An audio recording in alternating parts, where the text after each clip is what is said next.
네, 안녕하십니까. 2022년 11월 17일 시장 점검 좀 하겠습니다. 오늘은 롯데케미칼 얘기를 좀 드릴 건데요. 좀 중요한 부분이니까 좀 귀담아 들으시면 좋을 것 같습니다. 롯데그룹주 전체적으로 좀 점검을 해야 될 어떤 중차대한 상황인 것 같고요. 비단 롯데그룹뿐만 아니라 지금 우리나라 경제 전반에 건설업종, 증권업종, 그다음에 금융업종 모든 부분에 걸쳐서 앞으로 큰 위기가 도래할 수 있기 때문에 그 부분에 대해서 좀 심도 있게 지금 자료를 좀 준비하고 있습니다. 이제 앞으로 이제 그 자료들을 만들어서 이제 추가적으로 정보를 좀 전달할 건데요. 그 과정에서 그 자료를 만드는 과정에서 이제 롯데케미칼 사건이 지금 불거지고 있는 상황이기 때문에 중간 점검 차원에서 얘기를 좀 드리도록 하겠습니다. 이 금융은 어떤 우리 인체로 비유하자면 우리 돈이라는 것은 약간 피와 같다고들 많이 표현을 하죠. 피가 돌아야 된다. 그 표현이 뭐 정확하게 맞지는 않습니다. 예. 하지만 이제 그렇게 이제 좀 표현을 하고 있으니까요. 그걸 예를 들어서 근데 피가 이제 안 통하게 되면 우리 인간은 죽게 됩니다. 그렇죠? 돈도 이렇게 흘러 움직여야 되는 거거든요. 계속 움직여야 되는데 돈이 어느 한 곳에서 막혀버리면 안타깝지만 그 한 곳에서만 간단하게 끝이 나는 게 아니고 부위에 따라서 뭐 목숨을 좌지우지하는 경우가 생길 수도 있습니다. 그런 면에서 지금 이제 이 롯데케미칼 사건이 뭐 그 과거에 최근에 계속 반복되고 있는 이런 죄송합니다. 강원도의 레고랜드의 사태, 강원랜드 좀 헷갈렸네요.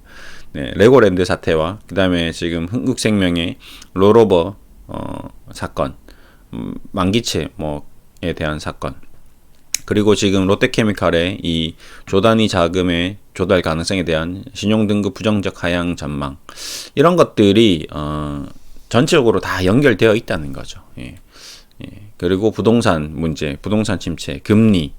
결국 가장 핵심적인 것은 결국 금리입니다. 예. 금리부터 출발을 한 거죠. 금리가 시동을 건 겁니다. 금리가 좌지우지하고 있습니다. 금리가 앞으로 더 올라간다면 더 큰 아픔이 올 수 있습니다.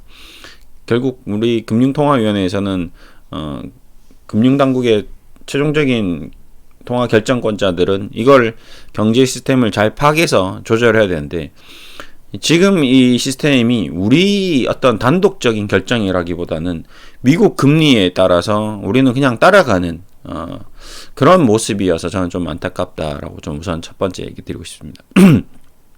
우리 경기, 우리 통화를 우리 스스로 결정을 해야 되는데 그렇게 하지 못하고 단순히 미국 금리와 차 때문에 우리는 따라 올릴 수밖에 없는, 미국이 아무리 올려도 우리는 안 올려야 되는 상황이 생기면 안 올려야 되는데 계속 올리는 그런 룰을 범하면 안 된다.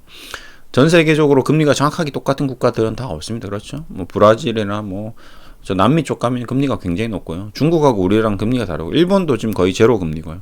미국하고 금리가 차이가 굉장히 다릅니다. 그럼에도 불구하고 그 나라의 경제 상황에 맞게끔 금리를 조절해야 되는데 우리는 그럴 정도의 수준이 안 되다 보니까 어쩔 수 없이 이제 이런 현상이 나타나고 있습니다. 네, 이제 그런 과정에서 발생되는 이제 부수적인 문제점들이 이제 드러나기 시작하는 거죠. 그 이제 여러 가지 상황 중에서 이제 주식 시장에서 바로 다이렉트로 직격탄을 맞는 게 롯데그룹인 것 같습니다. 자, 우선 롯데그룹이 자금 조달을 하는데 우선 뭐 일진 머티리얼즈 인수, 이거는 정말 지금 하면 안 되는 거죠. 이거는 쉽게 말하면 롯데그룹에서 지금 오판하고 있다. 이거는 지금 상황에서 이 돈을 받아가지고 뭔가를 한다? 이거는 말이 안 됩니다. 그 다음에 롯데건설 자금 지원, 이거가 이제 저는 걱정입니다. 이거야 뭐 취소하면 되는 거예요. 근데 이 롯데건설 자금 지원이 문제가 되는 거죠, 앞으로. 자, 그럼 무슨 말이냐? 뭐 여러 가지 일을 얘기 드려야 되는데 너무 얘기 드릴 게 많고 그 중에 하나만 우선 대표적으로 좀 얘기를 잠깐 드리겠습니다. 우선 PF에 대해서 좀 알아야 되는데 이제 프로젝트 파이낸싱 이 개념을 좀 알아야 됩니다. 프로젝트 파이낸싱이란 담보를 기반으로 돈을 빌려주는 것이 아니라 다양한 개발 사업을 위해 기업 및 개인 사업자의 사업 성과 및 관련 업체 신용도를 바탕으로 사업에 소요되는 자금을 지원해주는 대출입니다. 위에 말씀드린 대로 담보가 기반이 아니기 때문에 모회사의 지급 보증이 중요한 대출인데, 강원은도 레고레드 사태 같이 지급 보증한 강원랜드에서 지급 보증 철회 의사를 밝히면서 부실 채권이 되는 어떤 그런 상황입니다. 이런 것들이 지금 뭐 롯데케미칼도 마찬가지겠지만 지금 롯데건설에서 뭐 하고 있는 사업이라든지 뭐 롯데그룹에서 하고 있는 뭔가 사업이 있으면 이 롯데그룹 서로 이렇게 대출을 해주는 거죠. 그렇죠? 예, 지급 보증을 이제 우리 계열사니까 당연히 나중에 공정거래위원회에서 좀 문제를 삼기도 하는데, 근데 뭐 일단은 오너 다 내 거니까 오너의 입장에서는 삼성 전부 다 삼성 이재용 회장의 회사들이잖아요. 근데 어느 하나가 안 좋아지면 당연히 이제 대출을 해주는 거죠. 삼성전자에서 대출을 해줄 수 있는 겁니다. 이제 그런 것들이 나중에 굉장히 큰 문제가 되는데, 뭐 이자를 정확하게 받고 뭐 해야 되는데, 뭐 지급 뭐 담보를 받고 뭐 이런 과정이 필요한데 그냥 이제 해주는 거죠. 믿고. 그런 이런 이제 프로젝트 파이낸싱이 어떤 정확하게 뭐 특수하게 딱 이렇게 분류해서 얘기하기보다는 전체적으로 뭐 이런 느낌의 이제 자금 조달이 이제 이루어지는 거죠. 그러니까 이 부분이 지금 중소형 증권사들, 그 다음에 저축은행들 굉장히 많은 양의 프로젝트 파이낸싱이 이루어진 상태고요. 그런 것들이 지금 과거에도 2021년도에도 엄청난 이 문제로 인해서 부실로 인해서 부산저축은행이 완전히 파산을 해버리고 그 돈을 돌려받지 못하는 이제 상황까지 가버렸거든요. 뭐 예금자 못 보고 5천만 원까지야 돌려받았겠지만 그 이상 1억, 뭐 10억씩 저축은행 넣어두신 분은 다 날라간 거거든요. 아직도 못 받고 있고.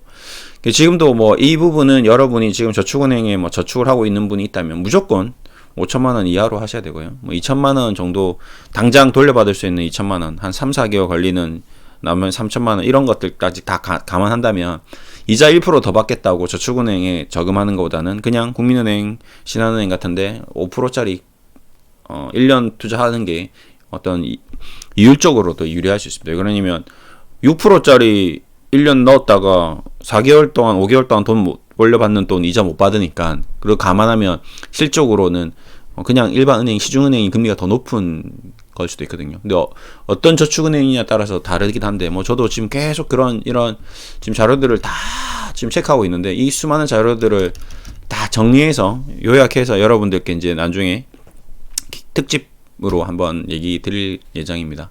그런 과정에서 이제 중간중간 이제 이 롯데케미칼이 그런 과정에서 이 자금 조달이 이루어지고, 이런 자금 조달이 그쪽 롯데건설이 좀 안 좋고, 그 다음에 롯데그룹 전체적으로 이제 문제가 되면 롯데케미칼도 적자가 뜨고 이러면 지금 적자가 떴죠. 지금 분기 뭐 이런 식으로 야 롯데케미칼도 지금 적자인데 이 적자가 이어지면 어떻게 해? 그러면 또 문제가 될 수 있는 거거든요.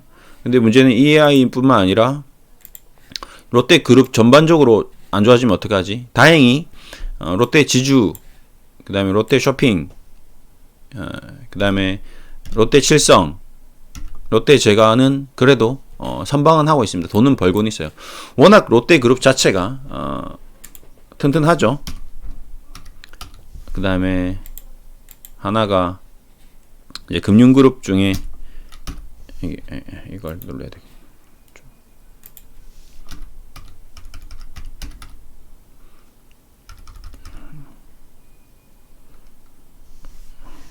BNK 금융지주. 예. 여기까지 롯데 계열사라고 좀 보시면 되는데 어느 정도 현상 유지는 지금 잘 하고 있습니다. 롯데케미칼을 제외 나머지는 잘 하고 있는데, 문제는 이런 현상이 지금 이제 금리가 계속 올라갔죠. 높은 금리를 제공해야 되죠. 그 다음에 아까 지금 보여드렸듯이 수많은 이제 관련 뭐 사태들이 이렇게 더 많이 이루어진다면, 이제 이 한전채도 지금 요즘에 최근에 엄청 많이 발행하고 있고, 유동성을 다 쓸어 가다 보면 돈이라는 거를 한국은행에서 계속 발행하면 상관이 없는데, 뭐 그것도 그렇고 채권이라는 것도 지금 여기저기서 회사채를 높은 금리에서 막 무분별하게 발행을 하다 보니까 투자자들이 이걸 투자를 안 하는 거죠. 수요에 맞춰서 해야 되는데 수요는 없는데 공급만 이제 막 늘어나니까 이게 이제 감당이 안 되는 거죠. 그러니까 돈이 조달이 안 되는 겁니다. 그러니까 이 대한민국에 있는 수많은 기업들이 전부 다 채권을 발행한다, 회사채를 발행한다고 생각해 보시죠. 그럼 그거 돈을 누가 다 충당하겠냐 이 말인 거죠. 우리는 예금은 정해져 있고 우리 월급도 정해져 있고 돌아가는 돈의 양은 총 통화량이 정해져 있는데 1년에 뭐 10조, 20조 채권을 발행하다가 갑자기 100조를 발행하면 그 100조를 누가 채워 넣느냐 말인 거죠. 100조라는 돈이 채권을 발행하면 그걸 사줘야 되는데 살 돈이 있어야 되는 거잖아요. 그렇죠? 그러면 그거에 대해서 지금 살 돈이 없다 보니까 지금 이렇게 되는 현상이 되면 조달도 안 되고 우리는 그냥 흑자 도산하는 경우도 이제 생긴다라는 얘기가 나중에 나올 수도 있는데 기업이 경영이 너무 잘 되고 다 되는데 채권 만기가 도래했어요. 그러면 또 그 연장을 해야 되는데 안 해주는 거죠. 예.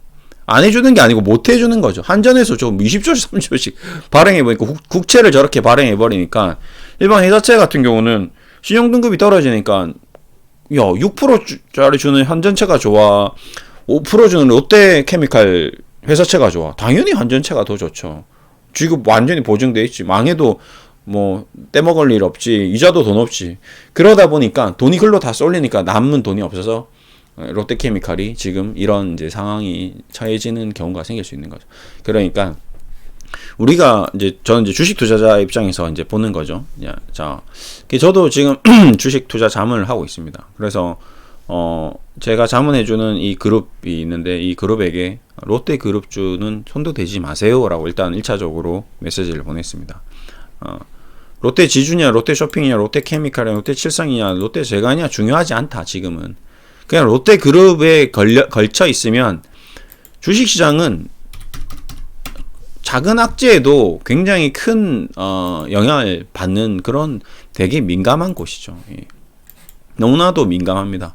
호재도 뭐 영업이익이 예를 들어서 30% 증가하면 주가는 하나도 안 움직이는 경우도 있고요. 반대로 영업이익이 30%만 급감해도 주가가 반토막 나는 경우도 있습니다.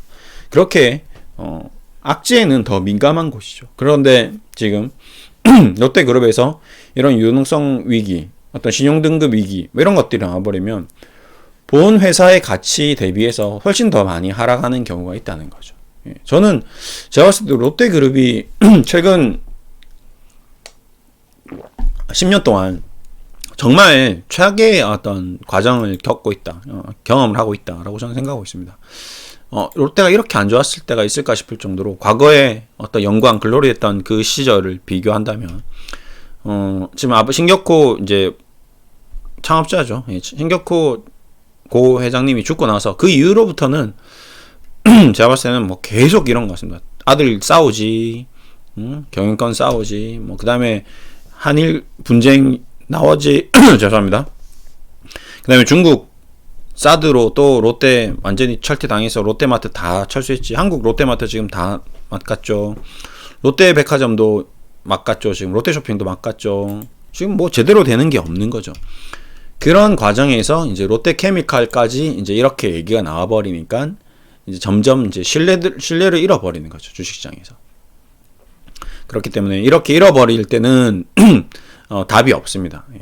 뭐 누가 사든 어떻게 하든 단기적이든 뭐 중장기적이든 이럴 때는 그냥 우리 개인 투자자들은 접근을 안 하는 것이 최상책이다. 왜냐하면 기관 투자자들은 얼마든지 이런 회사를 투자할 수 있습니다. 괜찮죠. 왜?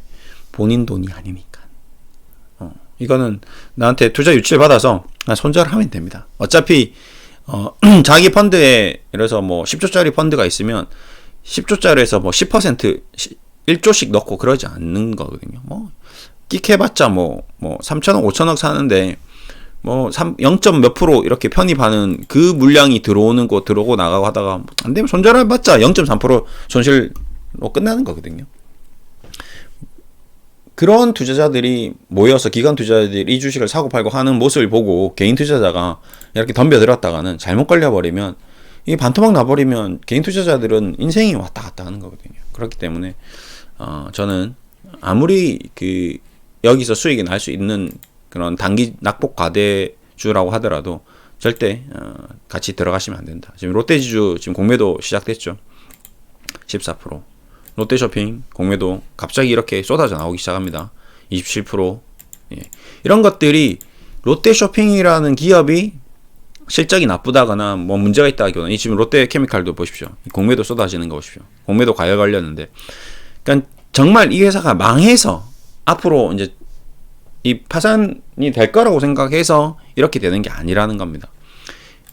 외국인 기관 투자자라든지 헤지 펀드 매니저들이 이 아이를 공격한다는 거죠. 예, 안타깝지만 그런 공격 과정에서 개인들 물량 떨어지고, 과거에 얼마 전만 하더라도 카카오뱅크, 카카오페이 막 반토막 나고 막 90% 80% 빠지는 거 보십시오. 얘가 뭐 기업 가치가 이렇게 상장하고 70% 80% 바뀌었겠습니까? 아니거든요. 완전히 이거는 기관 투자자, 외국인 기관 투자자, 헤지 펀드 매니저들의 어떤 농락이었거든요. 그러고 이 반등 나오는 거 보십시오. 80%씩 이렇게 반등이 나오는 겁니다. 그러니까 지금은 아직 이 사태가 불거지는 사태가 아니기 때문에 롯데그룹주를 지금 많이 싸졌으니까 뭔가 떨어지니까 단기적으로 접근할 것이 아니라, 나중에 정말 이런 사태들이 터지고 뭔가 문제가 발생되고 개인 투자자들 다 손절하고 뭔가 이상해지고 있다, 완전히 이건 말도 안 된다, 그때가 투자할 때라는 거죠. 저는 아직은 아니다. 아직은 투자할 때가 아니고 지금은 체크를 해야 될 때다. 아직 프로젝트 파이낸싱, 그 다음에 저축은행 사태, 중소형 증권사들, 뭐 지금 이 도미노 같은 이 건설업종의 어떤 이 문제점들, 이런 것들이 다 나중에 정말 내년에 본격적으로 쏟아져 나오기 시작하면, 그때는 우리나라 주식시장뿐만 아니라 뭐 글로벌 주식시장이 다 엄청나게 큰 문제가 생길 수 있습니다. 이런 거 보시면 앞으로 이제 건설업종이라든지 캐피탈, 증권, 화학 뭐 이런 쪽이 굉장히 힘들어질 수 있는 가능성에 대해서 얘기를 한 거거든요. 예, 그런 것들이 진짜 KBS 뉴스에서 나왔을 때, 9시 뉴스에 나왔을 때, 그때 사야 될 때다. 근데 지금은 아니다. 예, 지금은 이제 뭐 조심하셔야 됩니다. 걱정합니다. 우려의 목소리가 나옵니다. 이럴 때는 진짜 그냥 구경만 하셔야 돼요. 보시기만 하셔야 된다는 거죠. 아시겠죠? 그 얘기 좀 드리고자 얘기 드렸습니다. 그래서 제가 오늘 여러분들에게 전해드리고 싶은 거는 아직 소나기가 오지 않았다. 태풍이 오지 않았다. 앞으로 태풍이 올 수 있다고 경고가 나왔다. 그러니까 그 태풍 경고, 소나기 경고에 대해서 미리 사전에 우산을 들고 준비를 하든지 대비를 해야 될 상황인 거지, 아우 소나기 오고 태풍 오니까 미친듯이 뛰어 들어가자, 이 상황이 아니다. 예, 꼭 명심하시고요. 그렇게 해주시면 될 것 같습니다. 감사합니다.